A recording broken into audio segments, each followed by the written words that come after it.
What's up guys, thanks for joining me. Today I'm doing a tutorial on Lightroom. I'm doing a photo that I took on my DJI Mini 2. I'm going to be doing a whole line of videos that are tutorials for Lightroom or DaVinci, and let's just get straight into it. So obviously I'm going to start out doing my crop. I think I'm going to do this particular photo in 5x4. I want the top line to match the horizon there and maybe center this leading line up on the boardwalk here. Now that the crop is done, we're gonna hit the auto button. So I don't like where that is. I'm gonna pull the contrast way back so I have more to work with. You can't do picture profiles on the DJI Mini 2, so I like to pull that contrast back and maybe get my contrast out of the Dehaze and clarity sliders down here. I don't go too overboard with the texture. I think it's really easy to go overboard with that particular setting. So normally I'll pull that back or leave it alone. So in terms of clarity and dehazing, I do that first because it affects the color and a couple other things. I'm gonna pull these highlights way back because I think they're way too high. So we're gonna go back to 75. You wanna keep your slider movements not too drastic. If you over edit a photo, the people that are looking at it won't see a photo, they'll just see the over editing that was done to it. As far as the whites are concerned, I'm actually going to pull those back a little bit too, maybe down to 20. Shadows look good, maybe pull them up a little bit. Vibrance and saturation can stay right where they're at. I'm going to put them at 0. We'll get to our white balance real quick. Okay, so that looks good to me right now. That's a good baseline before we get into our color. My philosophy with the color mixer is I'm gonna pull the saturation out of pretty much everything and add it back at my discretion. I just want to have full control over my colors.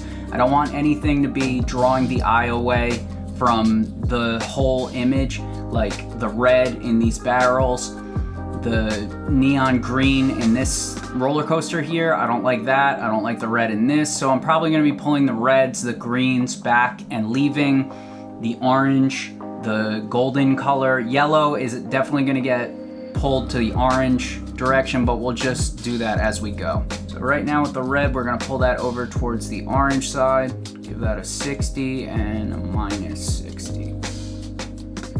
Okay, so that dimmed down these reds a little bit in these barrels and stuff.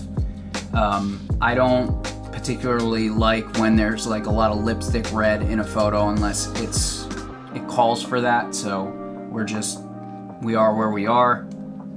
With the orange, we're gonna pull that maybe back in this direction a little bit, minus 20, and pull that to minus 20. Yellow is a big important part of your photos. So in this particular photo, we're gonna pull this over down to minus 50 and pull that saturation back just a tiny bit. With the green, that's gonna be basically that roller coaster out here. So we're gonna pull that away from having that neon green look. I don't want that to pull too much of the attention away from the rest of the photo. So we're just gonna desaturate that and pull that over. With blue, that's gonna be a little bit of your sky and some of the water there. Maybe pull that more towards the teal direction. I don't want too much crazy teal and orange going on here. I think that that's a little played out in my opinion. So we're just gonna go for like an orange and black look here. As far as the main blue slider, I don't want it to go too crazy with the teal. We're gonna leave that at about 20, maybe desaturate that some so that it's not too crazy. See how that looks before, after, good. I'm liking that so far. The purple is gonna be all these buildings over here, maybe some of the sky. So yeah, some of those buildings over there definitely have a lot of purple cast and the top of the sky there. We're just gonna pull this over towards blue and then desaturate the hell out of it just because that's what I feel like doing. With pink, saturation all the way down. That gets rid of that horrible pink color in that building there. Yeah, why would you paint your building pink? As for color grading in this image, I don't want to go too crazy with pulling the shadows towards teal. I think there's already a hell of a lot of teal in this image and it doesn't need that much, maybe 10, around 215 on the hue.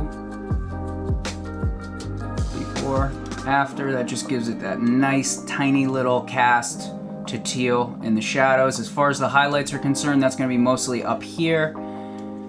Yeah, maybe just give it a little bit of yellowish golden around there, just to give it some sort of sparkle. I don't know what I'm talking about.